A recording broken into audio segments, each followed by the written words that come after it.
This this is one of the most highly praised found footage movies of all time. Really. Really. I'm sorry, I don't see it. Now, is this movie bad? No. It is not a bad movie. But I don't know, man. I expected a lot more out of this one. Now, this movie has its fans, and if you are a fan of this movie, continue to be a fan of this movie. I'm doing nothing more than sharing my own personal opinion.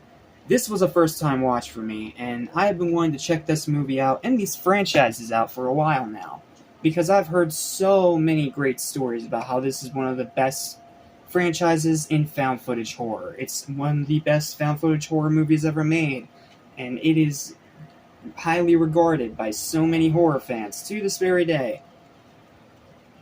But going off this first movie, I don't know what to expect from here because this was a pretty big disappointment.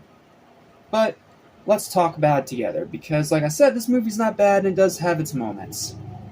So let's discuss. What's up? What's happening? What's going on? Welcome back to Animation Station, just family animation, including TV and movies. I'm your host, Jackson Small. Welcome back to Return of 31 Days of Horror. Let's talk about VHS. I expected more from this movie, and what I ultimately got was another painfully average bore. Sorry. Here's my written review. I hope you enjoy. I've been very curious about this one for a while, so I've decided to add it to the horror movie marathon and finally see if this lives up to the hype. Not to mention, Beyond's coming out soon, so I might as well cover it. And to be entirely honest, my thoughts on this movie are pretty mixed. Pros, very good acting. Like, no one in the acting department slacked here. All the performances feel genuine, all of them feel like they definitely had effort put into them. Like, the acting in this movie is not the problem of the movie. The acting is very good here. Very impressive. There's excellent directing in most of the segments from the likes of Ty West and Radio Silence, aka the guys that brought you the X trilogy and most recently Scream 5, Scream 6, and even more recently, the incredible, super big surprise that was Abigail. Fantastic kills and gore with insane practical effects. If you're watching this movie just for the gore factor, you will be satisfied, because there's plenty of great gore in this movie. Like, it definitely delivers in the gore department, and there's some very well done practical effects. Decent writing. Writing in this movie's majority is okay. Like, some of the segments are better than others, and some of them are a little haphazard, but at the same time, the writing never feels cheap. It never feels phoned in. Like, they definitely took their time here. Not to mention, this was during the early start of the found footage movie craze, so I can't really blame them for being a little bit behind the curve. A few good scares. This movie can be scary. There are a few times in this movie where I did jump out of my seat a little bit. But not, like, super terrified or anything. And there are a couple scares in this movie that just don't work. But there are a few that I do really like here, and that were effective, so good job there. And a good runtime. It's not too long, it's not too short, it's just as long as it needs to be for all of these shorts to have just the right amount of screen time each to be coherent, so yeah, runtime's good too. However, that's when we get to the cons.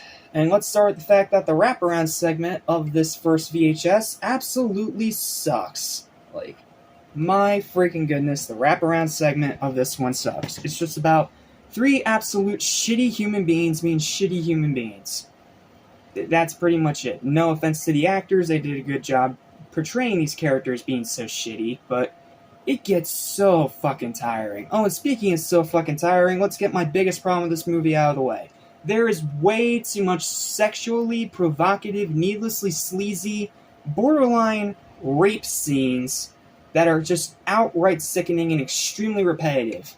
Because there is one of these in pretty much every single segment, including 5 in the wraparound segment.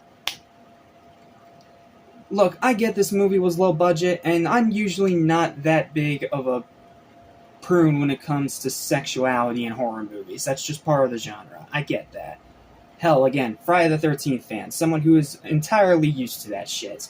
But In this movie, there's just way too much of it, and you could honestly mistake this as like a fucked up porno for the majority of the movie, because there's so many shots of tits, ass, zooms in on crotches, just ugh.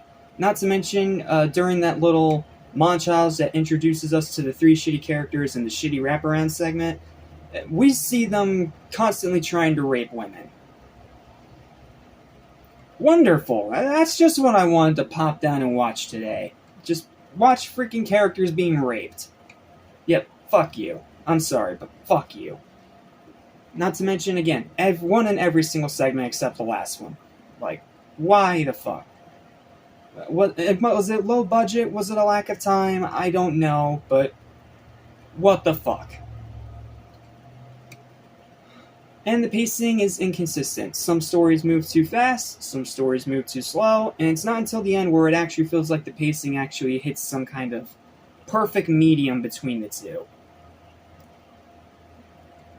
Overall, if you can stomach the needlessly repetitive sleaze, it's an impressive anthology that showcases some impressive low-budget filmmaking from up-and-coming legends of the genre that have now become legends today. Again, thanks to movies like Scream 5, Scream 6, and Abigail, and the X trilogy. I probably won't watch it again, but it was still a fascinating first-time experience. It's a movie I respect more than I actually like, and it is definitely a rocky start to the series. If you're a fan of it, if you have nostalgia for it, I can entirely understand, but me personally, I expected so much more, and again, the needless amount of sleazy, borderline rape scenes in this movie, in almost every single segment, just got so tiring and repetitive. So, because of that, it did turn me off for a majority of the movie, but there are still great things in here, like I said, amazing practical effects, and I do really like the directing, and it does have a good runtime, so there are, once again, are far worse horror movies you can be watching, not to mention it's not VHS viral, which we'll get to, don't worry, but this was still a fascinating first-time watch that was unfortunately also a pretty big disappointment. So, let's go ahead and get to the final verdict for VHS, which is going to be our second in a row 5 out of 10. I gave a 5 to Hannibal, and I'm also giving a 5 to this, because these are both painfully average movies at best. VHS has great ideas, some great scares, and amazing gore, but not much else, and the sleaziness, it is just way too much, man. Way too much. Okay. So, that's the review. That's my thoughts on VHS. Thank you guys so much for watching. Please don't forget to like, share, and subscribe, because we have a ton more horror movies to review. Starting off with the final review of today, VHS 2. Please be better than this one. See you for that review.